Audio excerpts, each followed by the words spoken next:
Bonjour à tous et bienvenue dans ce nouvel épisode. Et aujourd'hui, on se retrouve pour un épisode de Weekly JavaScript, cette nouvelle émission que je mets en place pour vous parler d'un sujet brûlant du monde du développement. Aujourd'hui, j'ai choisi de parler de Copilot parce que ça fait plusieurs semaines que j'utilise cette nouvelle intelligence artificielle qui est censée aider les développeurs à programmer mieux, plus rapidement et plus facilement. Est-ce que les promesses de ce nouveau produit sont tenues? Copilot, c'est une application qui est basée sur OpenAI, qui a pour but de pouvoir générer automatiquement du code. Comment ça fonctionne? C'est qu'en gros, il y a des algorithmes qui ont scanné le code qui est disponible en open source ou en libre. De là, ils ont entraîné des modèles qui l'auront permis de pouvoir apprendre à une machine à coder. Et c'est la grande force de OpenAI, c'est que en fonction du contexte dans lequel vous allez l'utiliser, elle va vous proposer du code. Donc, je l'ai utilisé pendant plusieurs semaines pour pouvoir me faire un avis et de vous dire ce que j'en ai pensé. Alors, pour le test que j'ai fait, je l'ai fait pour des projets perso et pour des projets professionnels. On va commencer par mon avis. Qu'est-ce que j'en ai pensé? Déjà, j'étais très enthousiaste à l'utilisation de Copilot parce que c'est pas la première fois que j'utilise des applications OpenAI. Étant dyslexique, j'ai déjà utilisé des applications qui permettent d'augmenter la qualité de vos écrits. C'est exactement la même chose avec Copilot. Copilot a pour but d'augmenter votre qualité de code. Donc j'étais enthousiaste et je vois la valeur qu'il y a à ce genre de produit. Et je n'ai pas été déçu par le produit Copilot, surtout que, il faut le rappeler, c'est une early access. Ça veut dire que le produit n'est pas encore commercialisé. Donc c'est pour ça que j'ai été bluffé plusieurs fois par Copilot et je trouve que la proposition n'étant pas encore parfaite, je ne vais pas vous mentir, le produit n'est pas encore parfait, il y a encore pas mal de choses qu'on va détailler dans cette vidéo, mais pour une première version, je trouve ça tout à fait correct, utile, et je vais vous détailler pourquoi. Pour ceux qui veulent avoir un accès à Copilot, il faut aller sur le site de GitHub et de Copilot pour pouvoir faire une demande. Alors comme c'est une version bêta, il n'y a pas encore un accès libre, donc il va falloir s'inscrire à une liste d'attente. Pour moi, ça a été relativement long, il m'a fallu 2 mois pour avoir la licence. Mais je vous encourage à aller tester pour pouvoir vous faire votre propre avis. Ce que j'avais un petit peu peur, c'est que ça soit une application qui soit un peu pour geek, où il fallait bricoler un petit peu, que ça soit dur à mettre en place. Et pas du tout en réalité. Quand vous recevez le mail qui vous accepte dans le programme Copilot, on vous envoie un tuto et on vous explique comment l'installer sur Visual Studio Code, et c'est avec ça que moi j'ai fait mes tests, et ça prend 2 minutes à faire, et ça c'est vraiment pas mal parce que j'avais pas envie de passer une demi-après-midi à essayer d'installer Copilot. Donc ça c'est vraiment bien et ça a vraiment été pensé pour des développeurs. Déjà on commence avec de bonnes bases où on voit bien que ça a été fait pour que les développeurs puissent l'utiliser. Il n'y a pas besoin de faire 1h30 de configuration comme on peut trouver dans certains logiciels libres. Je vous propose de rentrer dans le vif du sujet. Une fois qu'on a installé Copilot, on va commencer à utiliser l'application. Donc, on va commencer bien évidemment par les tests qui nous sont donnés. Par exemple, le test qui est le plus connu et que vous avez dû voir sur Internet, c'est toute la partie lui dire « Est-ce que tu es capable de me faire une fonction qui permet de faire la somme de 2 entiers, par exemple ?» Et vous pouvez voir instantanément que ça fonctionne et franchement, c'est là que ça commence à être bluffant. Les tout premiers tests, quand vous lui demandez des choses qui sont relativement simples et que vous auriez pu écrire vous-même, ça marche très très bien. Quand je lui ai demandé, dis-moi la différence entre 2 dates, fais des sommes, quel jour sommes-nous, définis-moi une fonction qui me donne la date du jour, ça marche très très bien. Il n'y a aucun souci avec ça. C'est assez ludique, c'est surtout qu'au départ on commence, on se retrouve à vouloir tester un peu tout et n'importe quoi pour voir ce qu'il est capable. Donc la première partie, quand vous rentrez dans l'application, vous êtes très enthousiaste, mais ça ne suffit pas. Je vous avouerai que beaucoup de développeurs, beaucoup de youtubeurs, blogueurs ont juste fait ça, et je trouve ça un petit peu dommage parce que une fois qu'on creuse un petit peu, et c'est ce qui en vient à l'utilisation dans des cas réels, vous vous apercevez que ok, ça marche bien, mais peut-être pas suffisamment utiliser Copilot. Alors là, c'est là que les problèmes ont commencé à se faire sentir et on voit les limites de cette technologie. Par chance, j'ai commencé par le tester avec des tests unitaires. Donc, les tests unitaires ont quand même la faculté d'être du code qui est relativement simple, mais qui est très contextuel à votre application. Déjà, j'ai utilisé une technologie qui s'appelle Mocha, qui n'est pas la technologie la plus populaire à l'heure actuelle en JavaScript pour faire des tests unitaires, parce que la plus populaire est en JS. Et gardez ça un petit peu à l'esprit, parce que ça m'a posé quelques petits problèmes. Donc, j'ai commencé par un fichier test tout basique, où j'ai fait le nom du fichier .test.js. Et je me suis dit, Copilot, il va me proposer les fonctionnalités de base d'un test. Describe, it, ce genre de truc. Et pas du tout, il était complètement perdu et il ne savait pas de quoi allait parler le fichier. Donc là, il n'y a pas de mise en contexte et j'ai été un petit peu déçu. Alors, il se rattrape très très bien dans le sens où dès que vous commencez à écrire describe, que vous commencez à mettre votre premier test, là, ça commence à fonctionner parfaitement et il commence à comprendre de quoi on parle. Mais s'il n'a pas de contexte, il ne sait pas très bien comment commencer, il ne sait pas très bien ce que vous avez envie de faire, donc vous êtes obligé quand même de l'aider un petit peu et de l'aiguiller.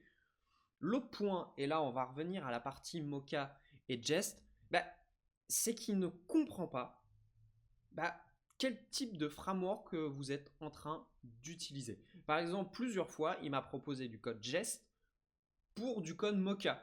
Et le truc, c'est que quand vous lancez du code Jest avec la bibliothèque Mocha, ça va vous faire function is undefined. Et à aucun moment, il vérifie que, en fonction de votre contexte, le code qu'il va vous proposer est correct. Alors, ça se corrige au fur et à mesure parce que il regarde aussi ce que vous avez fait au-dessus, en dessous. Donc, si par exemple vous utilisez un pattern de test et que vous le réutilisez en dessous, il va vous proposer exactement le même pattern. Donc, il devient de plus en plus intelligent au fur et à mesure que vous l'utilisez. Mais moins il a d'informations et moins il est pertinent. Donc, ça peut être un point à prendre en compte et on en reparlera dans la suite de la vidéo parce que je l'ai testé aussi dans une partie où je commence un projet from scratch et là c'est un peu limite. Mais déjà, ça m'a aidé, mais il faut quand même lui donner beaucoup de contexte. Mais par exemple, il y a un cas que j'aimerais bien décrire avec vous, c'est que à un moment, je me suis dit, je voulais faire un test de propriété. Alors un test de propriété, qu'est-ce que c'est pour ceux qui ne savent pas? C'est qu'on va générer un test, mais au lieu de lui dire ce qu'on attend en sortie, on va juste générer du code aléatoirement, du moins on va générer des chaînes de caractères aléatoirement et on va tester la propriété. C'est pour ça qu'on appelle ça test de propriété. Parce que la valeur en elle-même n'a pas d'importance, mais c'est plus la propriété du style c'est une chaîne de caractères qui a telle caractéristique.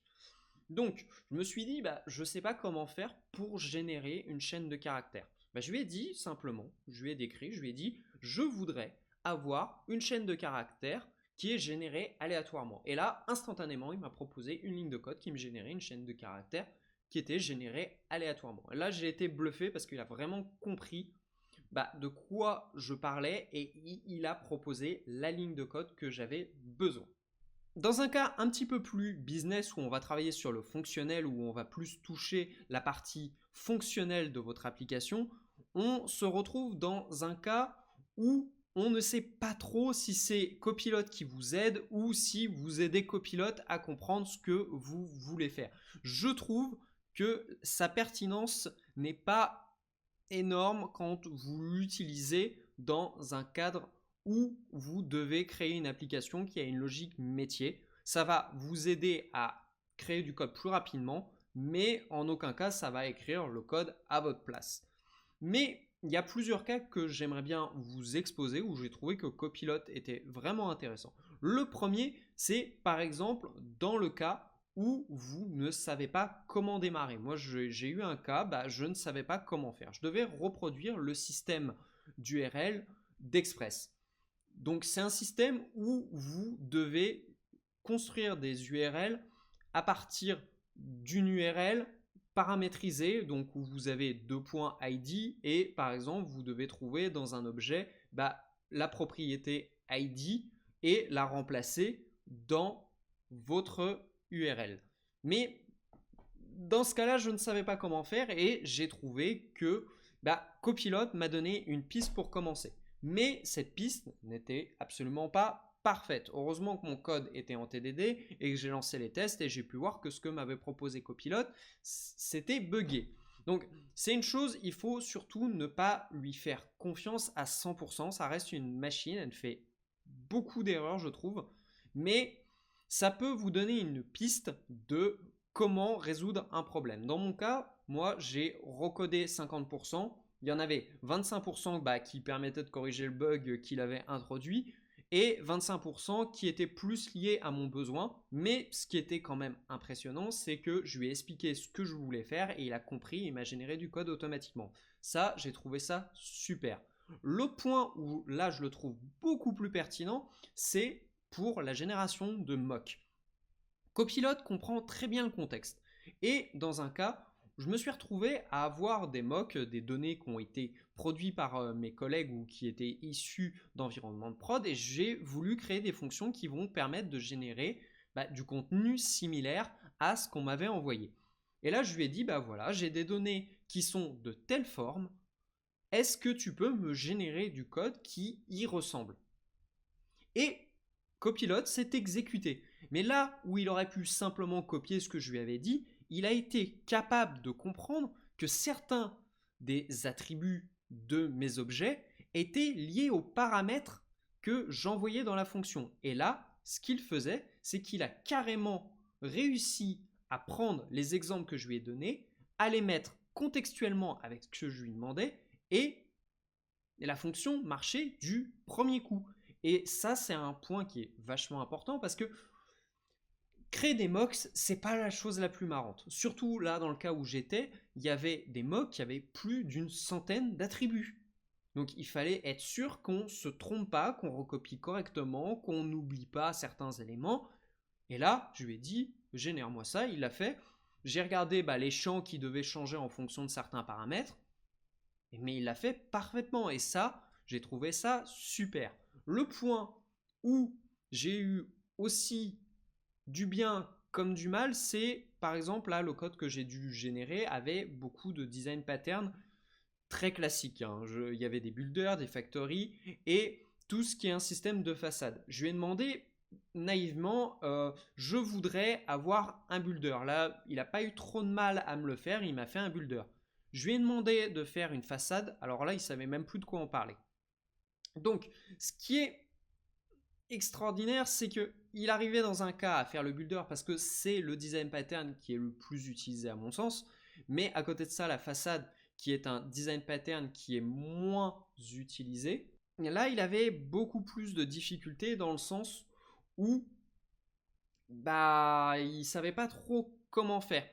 Là où j'ai été agréablement surpris, c'est qu'une fois qu'on l'aide un petit peu, là, il arrive à retrouver ses petits et il est capable de vous proposer du code. Mais là où je veux en venir, et c'est le point où j'ai été le plus bluffé, dans le cas des builders, c'est que je lui ai dit comment faire, j'ai mis mes attributs, bon, il comprend assez vite ce que vous avez envie de faire, et quand j'ai voulu utiliser mes builders, il les utilisait à ma place.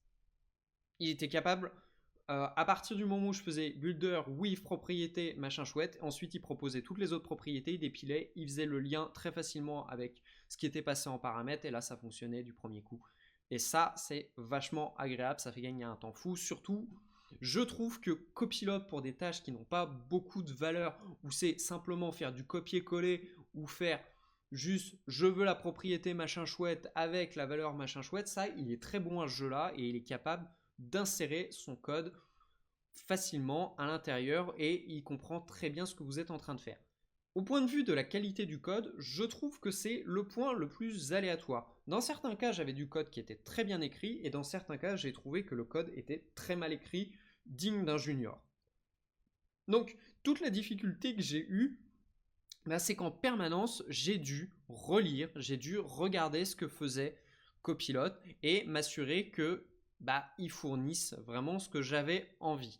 Et je pense que c'est un point d'amélioration et je pense que ça vient du fait que ça a été entraîné sur des modèles où on ne sait pas trop d'où vient le code, on ne sait pas si c'est que du code de senior, est-ce que c'est du code de junior, on ne sait pas trop d'où vient le code et c'est pour ça qu'il faut quand même faire attention et il ne faut pas lui laisser les clés du camion et lui dire vas-y, dépile en automatique. Non, il faut vraiment faire attention à ce qu'il est en train de faire. Et ça, je vous recommande de vraiment faire attention.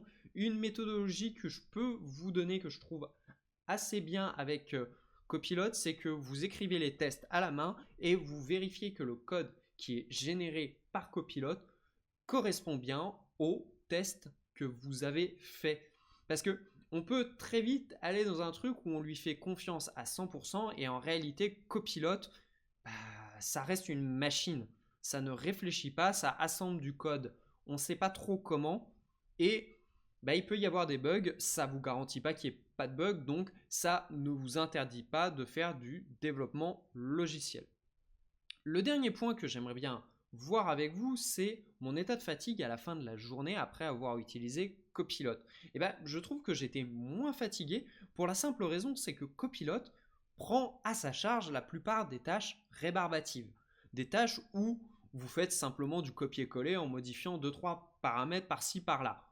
Le dernier point que je voudrais voir avec vous, c'est toute la partie qui est plus liée à ce que fait Copilot. À l'heure actuelle, il y a eu un bad buzz qui est de dire Copilot a été entraîné sur du code open source et du code libre d'accès.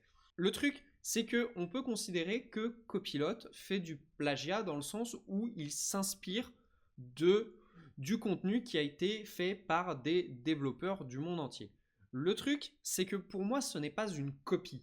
C'est carrément un réagencement comme on ferait quand vous faites une disserte. C'est que vous allez lire des auteurs et vous allez utiliser leurs idées dans votre contenu.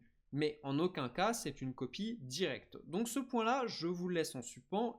Le point qui m'embête le plus, et c'est là où je pense que Microsoft devrait être beaucoup plus transparent, c'est qu'est-ce qu'il fait de votre code à vous.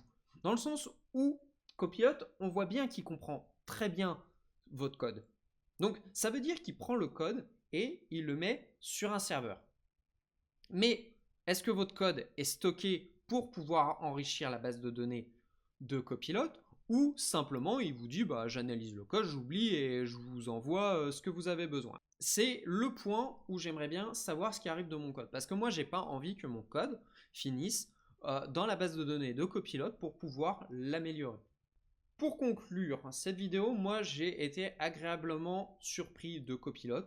Je dis pas que c'est parfait, je ne sais pas ce qui va arriver dans le futur et comment ce produit va évoluer, mais je trouve quand même que pour une première expérience, pour un premier jet, c'est tout à fait correct. Ça ne va pas révolutionner la façon de coder, mais je trouve que c'est un premier pas qui est intéressant et j'ai hâte de voir la suite. Donc, je vais faire une deuxième vidéo sur comment utiliser Copilot dans votre vie de développeur et dans quel cas l'utiliser, dans quel cas ne pas l'utiliser et surtout qui doit l'utiliser. Parce que c'est un point que je n'ai pas abordé dans la vidéo, mais je trouve que tout le monde ne devrait pas utiliser Copilot et j'aimerais bien détailler ce point-là. Donc, pour retrouver la prochaine vidéo, ça sera dans la newsletter et quant à nous, on se retrouve pour un prochain épisode. Allez, ciao!